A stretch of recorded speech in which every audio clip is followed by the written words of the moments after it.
যেটা করলাম সেটা হচ্ছে যে ব্রিটিশ ইন্ডিয়াকে আমরা দেখলাম। তো আমরা তার আগের ক্লাসে একদম প্রাচীন আমল থেকে আমরা আসলে বুঝতে যাচ্ছি বাংলাদেশের অভ্যুদয়টা। এই বাংলাদেশের অভ্যুদয়টা আমরা বোঝার জন্য আমরা একদম প্রাগৈতিহাসিক থেকে শুরু করে আস্তে আস্তে আমরা এগোচ্ছি।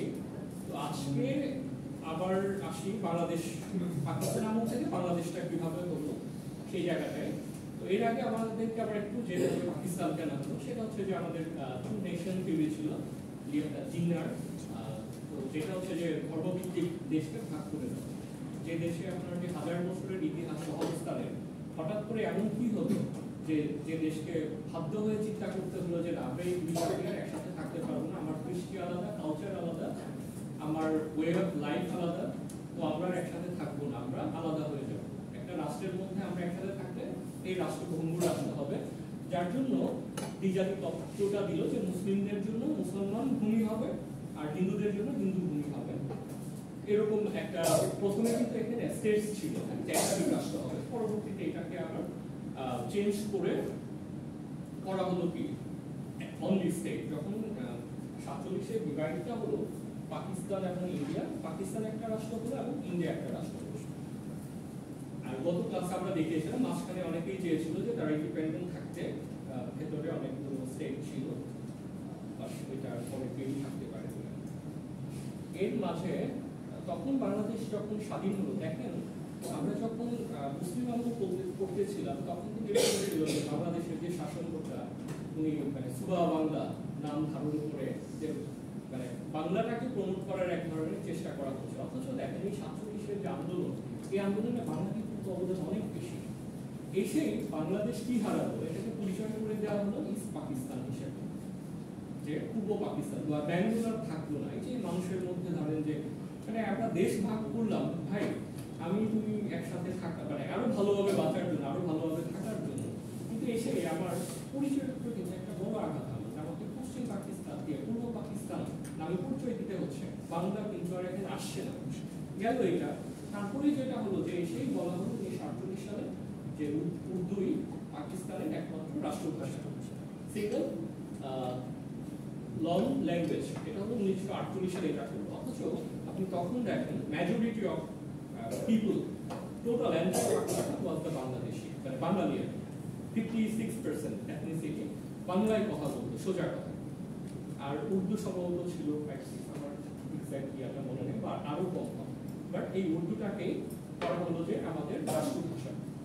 তো তখনই কিন্তু এটার জন্য মানে আমরা দেশ পেলাম, আমরা আন্দোলন করলাম, নতুন দেশ পেলাম, নতুন ভাবে জাগ্রত হলাম, কিন্তু হয়েই হলো যে না এখন আর আমি অফিসিয়ালি আমার ভাষায় লিখতে পারবো না, কথা বলতে পারবো না। কেমন একটা ব্যাপার না, মানুষজন মানে যে একটা প্রত্যাশা থেকে দেশের আন্দোলন হলো সেই জায়গাটায় গিয়ে প্রথম আঘাতটা আসলে আমার ভাষার উপরে। ভাষার উপরে আঘাতটা কিন্তু আপনি খুব একটা দেখবেন না বিশ্বে, শুধু বাংলার উপরে এরকম আঘাতটা এসছে মানে একদম ডিরেক্ট এই বাংলা এসছে, আবার ভারতেও কিন্তু আসামের কিন্তু এসছে।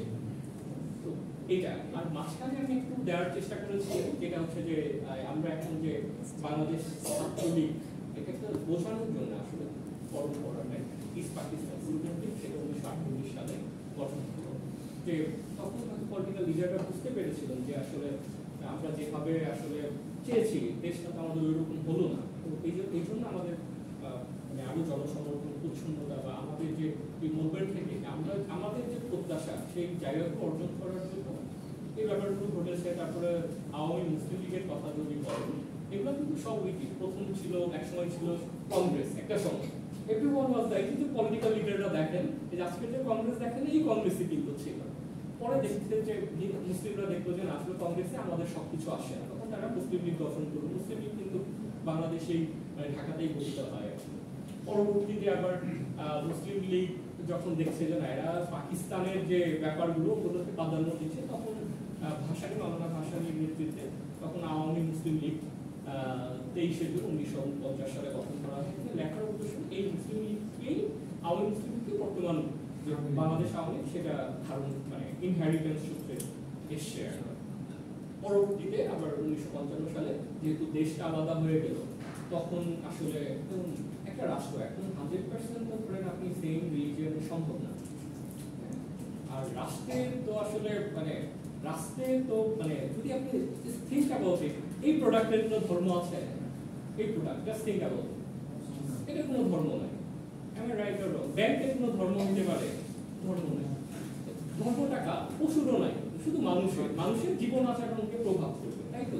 তো রাষ্ট্র যেহেতু মানুষেরই রাষ্ট্র, এর জন্য অনেকে বলে রাষ্ট্র ধর্মের ব্যাপারটা, বাট একটা রাষ্ট্র আসলে একদম 100% ধরেন ইতালি রোমে যে ক্রিশ্চিয়ান যে কান্ট্রিটা, ইতালিতে ভ্যাটিকান সিটিতে 100% সম্ভবত ক্রিশ্চিয়ান, এটাই হলো যে 100% ক্রিশ্চিয়ান রাষ্ট্র। আর কোথাও মনে হয় যে এরকম নেই। ইভেন ধরেন যে আজকে প্যালেস্টাইনে দেখেন এখানে কিন্তু ক্রিশ্চিয়ানরা আছে, 100% হোমোজেনাস সেম রিলিজিয়াস ধর্মটা আসলে না। ইভেন ইসরায়েলে কিন্তু 10%-এর অধিক, আমার মানে ডেটাগুলো একটু 19-20 হতে পারে, দেখে বলছি না, এটা কিন্তু আসলে পসিবল। তখন থিঙ্ক অ্যাবাউট ইট, তাদেরও তো অনেক ধরনের মাইনরিটি, তাদের অধিকারের ব্যাপারগুলো কি বলবো, তখন মেইন স্ট্রিম নেই, কারণ মুসলিম শব্দটা বাদ দিয়ে না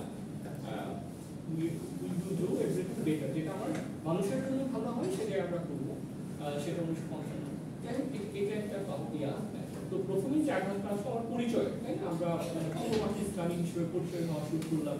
তারপর হচ্ছে যে আমার ভাষার আঘাতটা, মানে এটা কিন্তু অনেক বড় আঘাত আসলে, যে আপনি এত পরিশ্রম করে দেখেন, আপনি দেখবেন যে এই যে আন্দোলনগুলো ঢাকায় যেভাবে হয়েছে, পাকিস্তানের আন্দোলনটা মানে পাকিস্তান হওয়ার জন্য যে আন্দোলনটা, অন্য অনেক জায়গায় এরকম করে হয় না, মানে দেশ ভাগের যে আন্দোলন, বাঙালি কিন্তু অনেক বেশি রাজনৈতিক সচেতন, কিন্তু এসেই দেখলো তার ভাষা নেই, যে ভাষায় কথা বলে, যে আমি আপনি কথা বলতেছি, এই ভাষা নেই।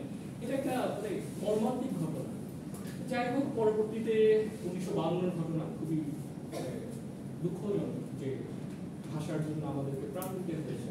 এটাই সত্য, আপনি যে কোনোভাবে যে কোনো কিছু ব্যাখ্যা করতে পারেন, এটা একটু সত্য যে 21শে ফেব্রুয়ারি আমাদেরকে এই ভাষার জন্য প্রাণ দিতে হবে। তো যখন প্রাণ দিতে হলো, তখন কি আমাদের মধ্যে আরো অনেক কিছু কাজ করছে না, এই রাষ্ট্র আসলে আমাদেরকে খুব ভালো কিছু দিতে পারবে, এই ধরনের এক ধরনের ব্যাপার আসলে পরে 56-তে সেকেন্ড ল্যাঙ্গুয়েজ হিসেবে করা হয়। পরে 1954 সালে যেটা হলো যে যুক্তফ্রন্ট পুরো সরকার গঠন করলো, এখানে সোহরাওয়ার্দী লিডিং এ ছিলেন, বঙ্গবন্ধু শেখ মুজিবুর রহমান উনিও এর সাথে যুক্ত ছিলেন, উনি সম্ভবত মন্ত্রী হয়েছিলেন পরবর্তীতে। এটা খুব বেশি দিন আসলে টিকেনি, পরবর্তীতে মিলিটারি রুল, মানে পাকিস্তানিরা চাচ্ছে সবসময় যেভাবে এই বাংলাকে কিভাবে মানে শোষণ করা যায় বা শাসনের মধ্যে রাখা যায়। একটা ইন্টারেস্টিং ব্যাপার ছিল, এই দুইটা পাকিস্তান মানে ইস্ট এবং ওয়েস্ট পাকিস্তান, একটা কিন্তু লোক সংখ্যা বেশি ছিল আমরা বাঙালিরা 56%, কিন্তু আমরা কিন্তু ক্ষমতার ভাগে ছিলাম না। যাই হোক, পরবর্তীতে শিক্ষা আন্দোলন হলো। এই 1962-র দিকে একটা ইন্টারেস্টিং ঘটনা হচ্ছে, ওই সময় হঠাৎ মানে তারা যে আর্মস একটা মুভমেন্ট করা যায়, সশস্ত্র আসলে তো এই দেশকে যদি আলাদা করতে চায় তাহলে নিরস্ত্র আন্দোলন দিয়ে লাভ নেই, সশস্ত্র আন্দোলন করার এক ধরনের চিন্তা ভাবনা এসে জাস্ট ফর মানে আলাদা করার জন্য। পরবর্তীতে 1966 সালে 6 দফা কে দেয়? 6 দফা আমরা একটু ডিটেইলসে পড়ব, এই জন্য পড়বো এই যে আমরা যে জাতি যে গঠন করলাম, হ্যাঁ, এই জাতি গঠনের ভিত্তিটাই হচ্ছে এই 6 দফা, ভিত্তি 6 দফা। এবং আপনি হয়তো বলতে পারেন যে আমাদের তো 6 দফা এটা ছিল, আমি এখন কি পেয়েছি, হ্যাঁ, এই প্রশ্নটাও আপনি তুলতে পারেন। তো প্রথম যে ব্যাপারটা ছিল সেটা হচ্ছে যে Constitution should provide for Federation of Pakistan in its true sense on the Lahore Resolution and the parliamentary form of government with supremacy of a legislature directly elected on the basis of universal annual franchise। মানে জনগণের ভোটে নির্বাচিত সরকারে আসবে এবং এটা একটা federal government হবে, ফেডারেল পাকিস্তান গভর্নমেন্ট হবে, পরে আবার আসবে সেখানে এই পরে এখন ফেডারেল পাকিস্তান গভর্নমেন্ট হবে, পরে কি আসে? পরে বলতেছে যে এখানে যেহেতু ফেডারেল গভর্নমেন্ট হবে, এখানে ইস্ট ওয়েস্টের একটা ভাগ আছে, তাহলে এখানে ডিফেন্স এবং ফরেন অ্যাফেয়ার্সটা থাকবে সেন্ট্রাল গভর্নমেন্টের কাছে, ঠিক আছে? মানে 6 দফার প্রথম দফা, দ্বিতীয় দফা এটাতে ফরেন অ্যাফেয়ার্স এবং ডিফেন্সটা থাকবে সেন্ট্রাল গভর্নমেন্টের কাছে, আর আদার যত কিছু আছে ট্যাক্স থেকে শুরু করে যে নিচে আরো আসছে, everything will be controllable by the other মানে স্টেট। এটাও আপনি বলতে পারেন এক ধরনের স্বায়ত্তশাসনের মতোই। আপনি দেখবেন যে ব্রিটেন যদি দেখেন যে ইউকে যেটা আপনি 4টা রাষ্ট্র আছে, ওরা কিন্তু একদম মানে ফুল লেভেল অটোনমি ফিল করে এবং ওইসব দেশ অন্য দেশের সাথে করতে পারে, এমন করতে পারে, চুক্তি করতে পারে। ওই একটা উদ্দেশ্যই ছিল 6 দফার, যে ডিফেন্স এবং ফরেন অ্যাফেয়ার্সটা আলাদা থাকবে, বাট আদার্স সবকিছু তারা করতে পারে। দেখেন নিচে যখন আমরা আসি, তো যখন টু সেপারেট, যেহেতু দুইটা ইকোনমি দুই পাশে সেপারেট হবে, but free convertible currencies for to be should be introduce. তো এদের মধ্যে যেহেতু আমার দেশটা এক, তাই তো আমরা হয়তো ইকোনমি দুইটা হয়ে গেছে, বাট একটা তো দেশ। এদের মধ্যে একটা মানে ইজি কনভার্টেবল, যেমন ধরেন আমাদের যে টাকাটা আছে, চিটাগংতে অন্য কিছু আছে, সেম জিনিস, তাই তো সেম ওই কনভার্টেবল ইয়াটা থাকতে হবে, যেটা হচ্ছে যে ইস্ট এবং ওয়েস্ট পাকিস্তানের মধ্যে। আর যদি সেটা সম্ভব না হয়, সেটা বলে দিচ্ছে 6 দফা, যদি সেটা সম্ভব না হয়, there should be one currency for the whole nation. তো সেখানে একটা সিঙ্গেল কারেন্সি থাকতে পারে পুরো একটা জাতির জন্য, but effective constitutional provision should be introduced to stop the flight of capital from east two West. But সেখানে এমন একটা পদ্ধতি থাকতে হবে যেন পাচার, টাকা পাচার কিন্তু খুব কমন একটা বিষয় বাংলাদেশের জন্য এখন। এই যে মানে পূর্ব পাকিস্তান থেকে যেন পশ্চিম পাকিস্তানে যেন টাকাগুলো পাচার না হয়, যেমন একটা সিস্টেম থাকতে হবে। দেখা গেল যে বুর্জিয়ারা গিয়ে ওখানে গিয়ে সবকিছু করবে। Furthermore, a separate banking reserve should be established and separate fiscal and monetary policy be adopted for East Pakistan. যেটা হচ্ছে যে ফিসক্যাল মানে আর্থিক যে বাজেট যেটা দেয় সেটা কিন্তু ফিসক্যাল পলিসি, আর মানিটারি পলিসিতে সেন্ট্রাল ব্যাংক, বাংলাদেশ ব্যাংক যেটা দেয়। যে প্রথমে বলতেছে যে দুইটা দেশের মধ্যে একটা ফ্রিলি, প্রথমে বলতেছে যে সেপারেট, আবার যদি সম্ভব না হয় তাহলে আলাদা করো, আলাদা যদি করো তাহলে সেক্ষেত্রে ওয়ান কারেন্সি হবে। কিন্তু ওয়ান কারেন্সি হলেও যেন পূর্ব পাকিস্তানের সম্পদ যেন পশ্চিম পাকিস্তানের পাচার না হয়ে যায়, এই একটা ব্যাপার আসছে। আর হচ্ছে যে অধিকন্তু separate banking reserve should be established, banking reserve আলাদা আলাদা একটা ব্যাংকিং থাকবে, যেখানে আলাদা ফিসক্যাল পলিসি হবে এবং আলাদা মানিটারি পলিসি। এই কথাগুলো বলার অর্থ দেখেন, আপনি কিন্তু এখানে একটা জাতিসত্তার যে একটা স্বাধীন জাতির যে কিছু বৈশিষ্ট্য আছে, বৈশিষ্ট্যগুলো পাওয়া যায় এর মধ্যে, পাওয়া যায়। তারপরে the power of taxation and revenue collection shall be vested in the federating units and the federal center will have no such power on the federal center. Central government এর সেই পাওয়ার থাকবে, ট্যাক্সেশন থেকে শুরু করে রেভিনিউ কালেকশনের পাওয়ারটা federal গভর্নমেন্টের থাকবে, এবং এই ক্ষমতাটা আবার সেন্ট্রাল গভর্নমেন্টের থাকবে না। তো federation will be entitled and share in the state taxes to meet this expenditure. এই ফেডারেশন যে যুক্ত রাষ্ট্রীয় সরকারের তাহলে সরকার কিভাবে চলবে, ঠিক আছে, তাহলে পূর্ব পাকিস্তান কিছু বহন করবে, পশ্চিম পাকিস্তান কিছু বহন করবে। তারপরে there should be separate accounts for foreign exchange sorting. এখন যেরকম আপনি দেখেন সেন্ট্রাল ব্যাংকের রিজার্ভ প্রত্যেক দিনই হিসেব আসে, পত্রিকায় খবর আসে, রিজার্ভ কমে গেল, ওরকম রিজার্ভটা আলাদা রাখতে হবে। তারপরে কি পুরো ইন্ডিপেন্ডেন্ট রাষ্ট্রের যত ধরনের মানে ক্রাইটেরিয়া থাকা দরকার, the foreign exchange requirement of the federal government should made by the two wings on a ratio. One thing I must mention there, যেটা হচ্ছে যে Constitution should empower the units to establish trade deal with foreign countries. মানে হচ্ছে যে আমি এরকম federation চাই, যে ফেডারেশনে আমি চাইলেই স্বাধীন যে কোনো রাষ্ট্রের সাথে আমি বাণিজ্য করতে পারবো, ঠিক আছে। মানে শুধুমাত্র আপনি কি দেখলেন তাহলে, শুধু ডিফেন্স এবং ফরেনটা আমার নাই 6 দফার মধ্যে, কিন্তু নিচে এসে কি দেখলেন যে আবার নিচে এসে দেখলেন যে বাণিজ্য করতে পারবো, তার মানে কি আবার ফরেনটাও আছে, আমি খুব শক্তিশালী হয়ে যায় আবার ফরেনটাও আছে। আবার দেখেন 6 নম্বরে এসে বলতেছে যে east Pakistan should have a separate militia or military force. যে না এত কিছু করে না, পূর্ব পাকিস্তানে আমাদের একটা আধা সামরিক বাহিনী, কারণ এই 6 দফাটাই হচ্ছে যে জাতীয় মুক্তির সনদ, যেটা চার্টার অফ বলা হয়, ইন্ডিপেন্ডেন্স বলা হয়, যেটা হচ্ছে যে এই 6 দফার ভিত্তিতে আপনার পরবর্তীতে আন্দোলনগুলো চলে আগাতে থাকে। আমার যে বিষয়টা এই জায়গাটায় আসার, যেটা হচ্ছে যে এই 6 দফা কেন এই সেন্সে যে এই 6 পয়েন্টসের মধ্যে বাংলাদেশের যে অটোনমি, স্বায়ত্ত শাসন বা ইন্ডিপেন্ডেন্স এখানে আকাঙ্ক্ষা উৎকারিত আছে। ইভেন এইভাবে যদি ফেডারেল গভর্নমেন্ট হতো, বাংলাদেশ অলমোস্ট যে মানে অলমোস্ট স্বাধীন এন্টিটি হিসেবে টিকে থাকতো, সেটা তো আর ওরা মানেনি।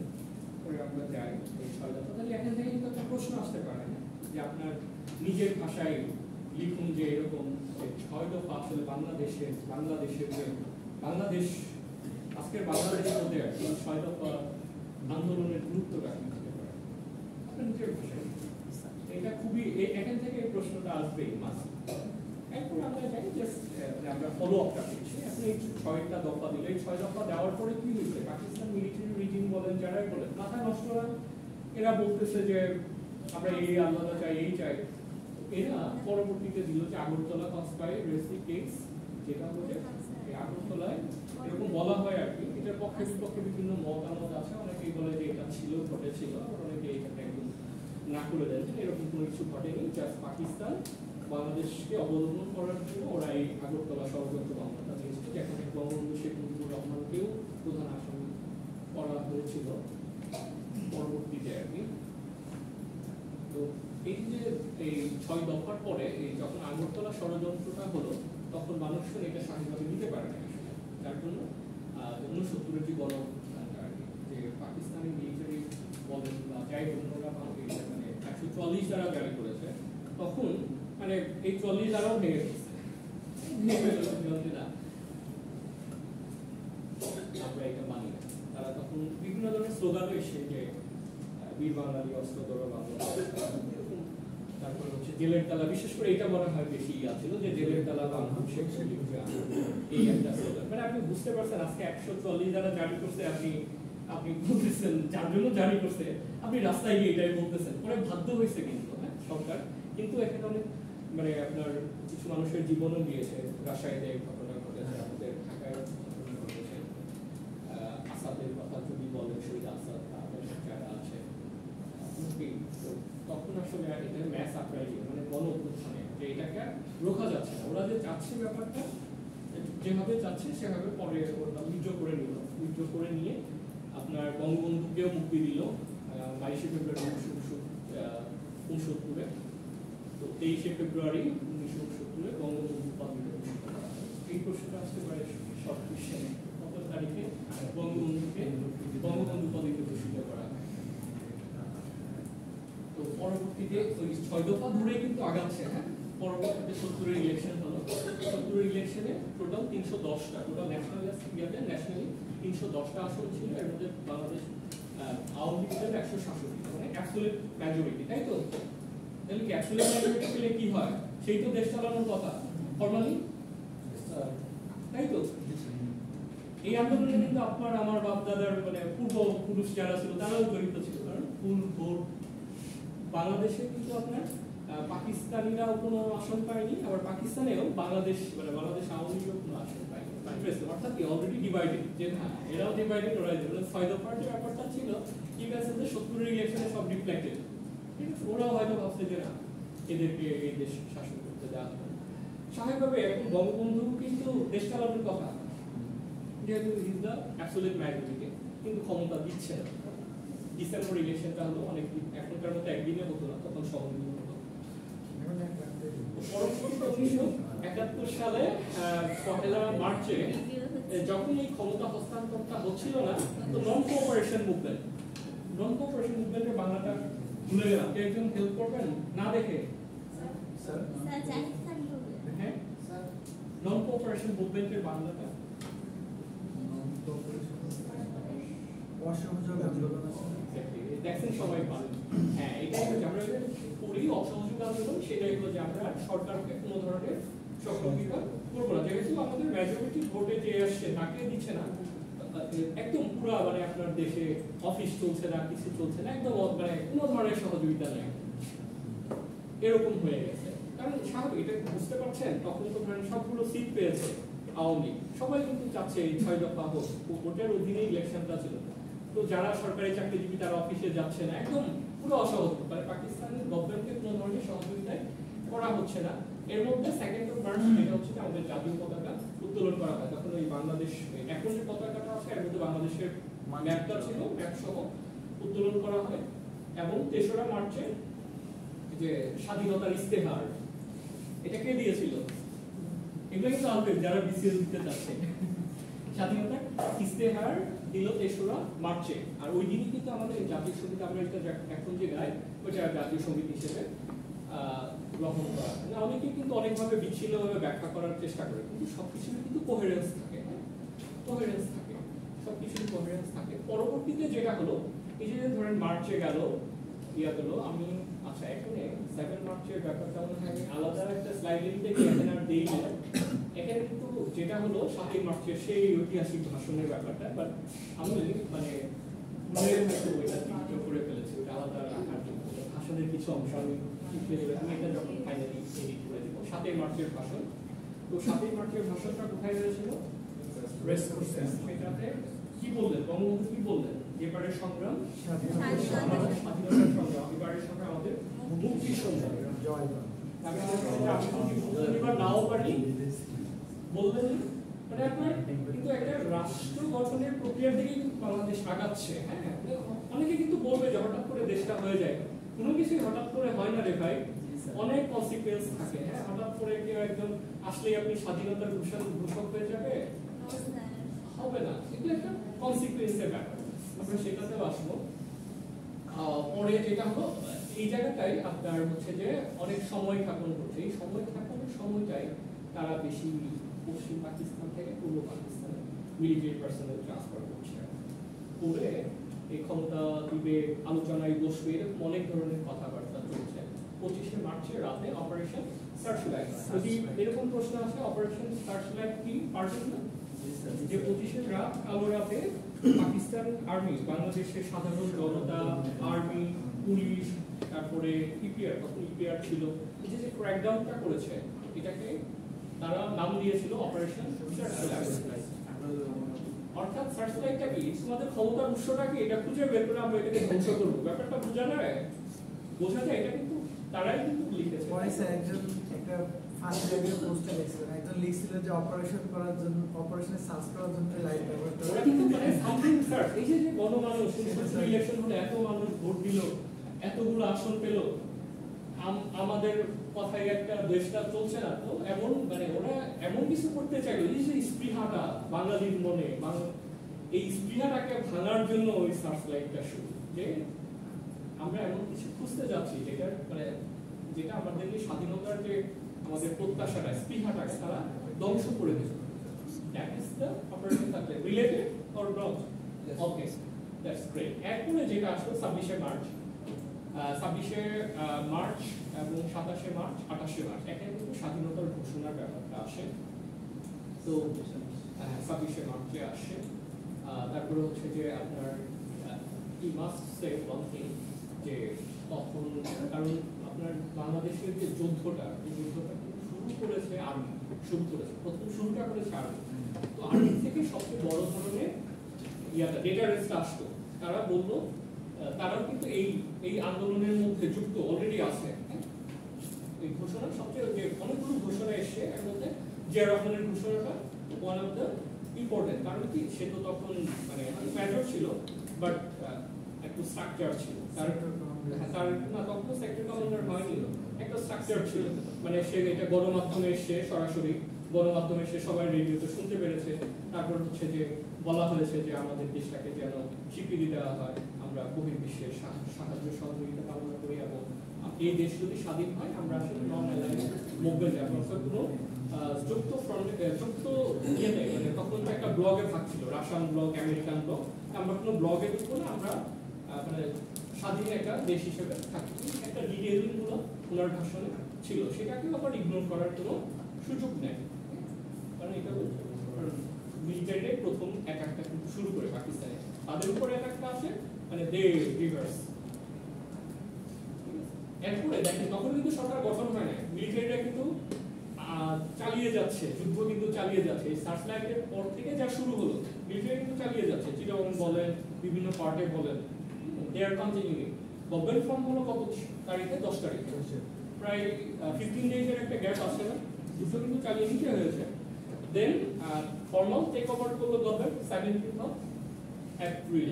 তারপরে এটার প্রধান ইয়াকে ছিল, প্রধানমন্ত্রী কে ছিল, রাষ্ট্রপতি কে ছিল, অস্থায়ী রাষ্ট্রপতি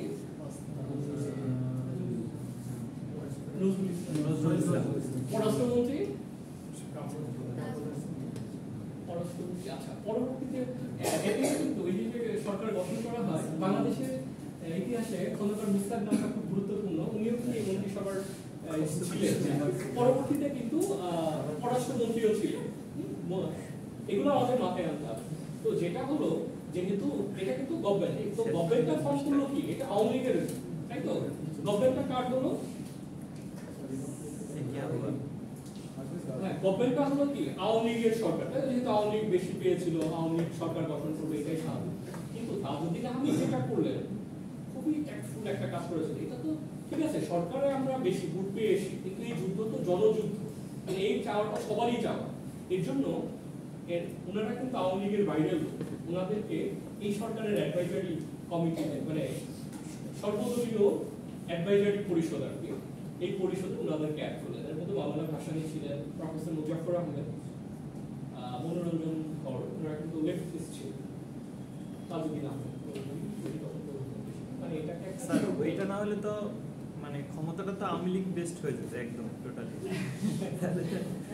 তো উনি কিন্তু এটা করলেন, মানে এই যুদ্ধটা কিন্তু আসলে ছিল জনযুদ্ধই ছিল। এরকম যদি প্রশ্ন আসে আসলে যে একাত্তরের যুদ্ধকে, আমাদের স্বাধীনতার যুদ্ধকে আমরা জনযুদ্ধ কেন বলবো, দেখা সম্ভব?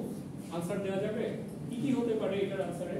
যে এখানে সবাই অংশগ্রহণ করেছে, শ্রমিক, কিশোর, তাই তো? সবাই, তারপরে সেনাবাহিনী থেকে শুরু করে, সেনাবাহিনীটা শুরু করে দিয়েছে, তখনও কিন্তু আদার্সরা যায়নি না, তখনও কিন্তু আদার্সরা যায়নি, আস্তে আস্তে সবাই যাচ্ছে। তারপরে হচ্ছে শিল্পীরা, যারা ধরেন যে নৃত্য অথবা চারুকলা, যে যেভাবে পেরেছে তারা কিন্তু সেভাবেই এই যুদ্ধটাকে সমর্থন দিয়ে গেছে।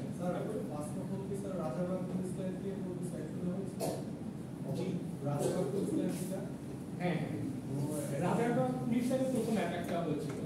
তো অ্যাটাকে বাঙালিরা যতটুকু পেরেছে করেছে, আর্মির সাথে তো এরা তো ইয়া ছিল, ক্ষুদ্র গোষ্ঠী ছিল। হ্যাঁ হ্যাঁ, প্রথম ওখান থেকে শুরু হয় এবং এটা কিন্তু পরবর্তীতে ছড়িয়ে যায়। কিরকম হয় ওইটাই বলছি যে প্রথম অ্যাটাকটা কিন্তু আসে সিকিউরিটি পার্সোনেল এবং ডিফেন্স পার্সোনেলদের উপরে, এবং তারা কিন্তু তখন থেকে যুদ্ধ স্টার্ট করে দেয়। তখনও কিন্তু ইন্ডিপেন্ডেন্স যুদ্ধটা স্টার্ট করে দেয়। এর মধ্যে হচ্ছে বিএলএফ, বাংলাদেশ লিবারেশন ফ্রন্ট, এটা মুজিব বাহিনী বলে এটাও গঠন করা হয়েছিল। তারপরে এই যুদ্ধ কিন্তু এখন চলতেছে। হ্যাঁ, এর মধ্যে কোঅপারেটর অফ পাকিস্তান, পাকিস্তানকে হেল্প করার জন্য তখন শান্তি কমিটি গঠন করা হলো, রাজাকার, আল-বদর, আল-শাম, এই ধরনের বাহিনীও গঠন করা হলো। তারপরে আবার যুদ্ধটা কিভাবে হবে, প্রথম তো এমনিতেই শুরু হয়ে গেছে, একটু স্ট্র্যাটেজিক করা দরকার। তখন বাংলাদেশ সরকার বিভিন্ন সেক্টরে ভাগ করলো, বিভিন্ন ইয়াতে ভাগ করলো, ভাগ করে এখানে আবার বিভিন্ন ধরনের ফোর্স ছিল, যেমন জিয়াউর রহমান জেড ফোর্স ছিল, খালেদের পি ফোর্স ছিল, তারপরে এস ফোর্স, শফিউল্লাহ ছিল এস ফোর্স, কিভাবে কোন সেক্টরগুলোতে। তারপরে হচ্ছে যে এর মধ্যে একটা সেক্টর হলো শুধু নো সেক্টর, কত নম্বর সেক্টর? 10 নম্বর সেক্টর, নো সেক্টর। এগুলো কিন্তু আসে পরীক্ষায়, কিন্তু মানে চাকরির পরীক্ষা, যেহেতু চাকরি আমাদের উদ্দেশ্য, এগুলো কিন্তু পড়তে হবে। হ্যাঁ, যে কোন সেক্টরে কি সেক্টর প্রধান, এগুলো পড়তে হবে। তারপরে হ্যাঁ, তারপরে হচ্ছে যে মিডিয়ার যে স্বাধীন বাংলা বেতার কেন্দ্র সবসময় উদ্দীপনা লাগে না, আমি যে যুদ্ধ করবো, আমার মধ্যে একটা উদ্দীপনা কাজ করার জন্য এই যে চল চল চল যুদ্ধ করে বাজে বাদল নিম্ন উদলা ধরণী দল, তরুণ প্রাতের তরুণ দল চলরে চলরে চলে, এটা রুকিয়া রসুলের। দেখেন নতুন কিন্তু লিখছে আরেকটা কনটেক্সটে, বাট ইউজ হয়েছে আরেকটা কনটেক্সটে। এটা দুনিয়ার নিয়ম, যেটা যে জন্য তৈরি হয় ব্যবহার হয় আরেক কাজে। যেমন তো যেটা হচ্ছে যে মিডিয়ার কিন্তু প্রচন্ড রকমের ইয়ে আছে, এরা সবসময় ট্রাকে করে বা ইয়েতে করে বিভিন্ন শিবিরে মানে উদ্দীপনা দেওয়ার জন্য যে আমরা তোমার অস্ত্র নিয়ে যুদ্ধ করা এক জিনিস, আবার এদেরকে মানে অলটার মোটিভেশন তো এইটার একটা বড় ইয়ে আছে। তো এই যুদ্ধের জন্য যেটা হলো আমাদের অনেক বড় একটা অংশ রিফিউজি, প্রায় 1 কোটির কাছাকাছি ইন্ডিয়ার বিভিন্ন জায়গায় স্থান নিল। এর মধ্যে যেটা হলো যে 14 ডিসেম্বর ইন্টেলেকচুয়াল ফিল্ডস, যেটা আর কি, যে বুদ্ধিজীবী হত্যা। কারণ কি, একটা রাষ্ট্রকে যখন আপনি কোনোভাবে পাচ্ছেন না, তখন এদের যে মাথাগুলাকে যদি আপনি সরায় ফেলেন, ক্যাচ করে কেটে দেন, পরে কিন্তু কি হবে, এর একটা মেধা শূন্যতায় ভুগবে। দ্যাটস হোয়াট বিজেল। তারপর আমরা জয় হলাম। এখানে একটু বলতে হয় যেটা হলো যে এই যুদ্ধ চলছে, যুদ্ধের স্বাভাবিক ভারত বাংলাদেশকে বাংলাদেশ হওয়ার জন্য যত ধরনের সহযোগিতা দিচ্ছিল, তাতে পাকিস্তান খুবই নারাজি। তারা 3rd ডিসেম্বর তারা পাকিস্তানে ভারতে আর কি তাদের ওই ফ্রন্টে আক্রমণ শুরু করে। তো আক্রমণ শুরুর পরে তখন ভারতীয় বাহিনী বাংলাদেশে প্রবেশ করতে চাচ্ছিল, বাট দেখেন তখন সরকার কত স্ট্রং ছিল, সরকার কিন্তু ভারতে বসে আছে, বাট তারা কিন্তু ভারতকে বাংলাদেশকে স্বীকৃতি দেবার আগে ঢুকতে দেয়। বাংলাদেশের স্বীকৃতি দিতে হয়েছে, দেন যেটা অ্যালায়েন্স করছে, যে যৌথ বাহিনী যেটা আমরা বলি, যৌথ বাহিনী একসাথে যুদ্ধ করেছে। এই জন্য সিচুয়েশনের থেকে আপনার মেরুদণ্ডটা অনেক শক্ত দরকার, ঠিক আছে? মানে আপনার মেরুদণ্ডটা আসলে অনেক শক্ত দরকার। ভারতের মাটিতে বসে আমাদের যে একজায়ী সরকার, প্রবাসী সরকার, তারা কিন্তু ভারতীয় বাহিনীকে ঢুকতে দেয়নি ফুল স্কেলে, বলছে আগে বাংলাদেশকে স্বীকৃতি দাও তারপরে ঢোকো। তারপরে মেরুদণ্ড সবসময় সোজা রাখতে হবে, হ্যাঁ, এটা মাথায় রাখতে। ডিপ্লোম্যাটিক এফোর্টস ছিল অনেক, যার জন্য বাংলাদেশ স্বাধীন হলো, আমরা স্বাধীন বাংলাদেশ পেলাম। এখানে অন্য আরেকটা আদার্স ডিফারেন্ট নোটস আছে, আর কাম টু ইউ লেটার। তো যেটা হচ্ছে যে আমরা একটু ডিফারেন্ট করে আবার আসি, যে আসলে বাংলাদেশকে যে বাংলাদেশ যে বললাম এর পেছনে বঙ্গবন্ধুর অবদান থাকে, যেহেতু ওনাকে আমরা জাতির জনক হিসেবে স্বীকৃতি দিয়েছিলাম। যেটা হচ্ছে যে দেখেন, আমি আর কিছু বলবো না, আমি এই জায়গাটাই বলবো, উনি 54 বছর বেঁচে ছিলেন, 4662 দিন উনি জেলখানায় ছিলেন। 4662 দিনটা একটু 360 দিয়ে ভাগ দেন তো।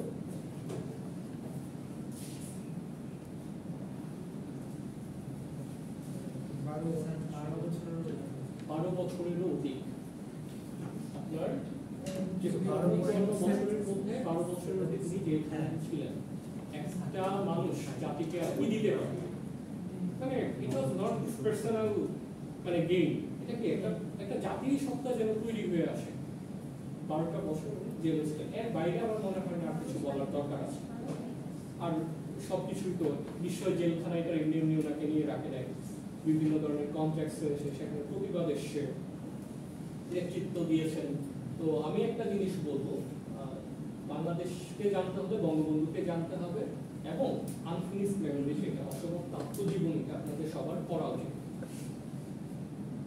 এটা এই জন্য পড়বেন, আপনার ওই যে কনটেক্সটটা আছে তখন কান্ট্রি কনটেক্সট, এখন আপনি এগুলো পাবেন, এটা আপনারা সবাই পড়বেন। তো স্বাভাবিকভাবে ওনার ব্রিটিশ পিরিয়ডে উনি কাজ করেছেন, পাকিস্তান পিরিয়ডে আমরা তো দেখে আসলাম ইহাস কন্ট্রিবিউশন।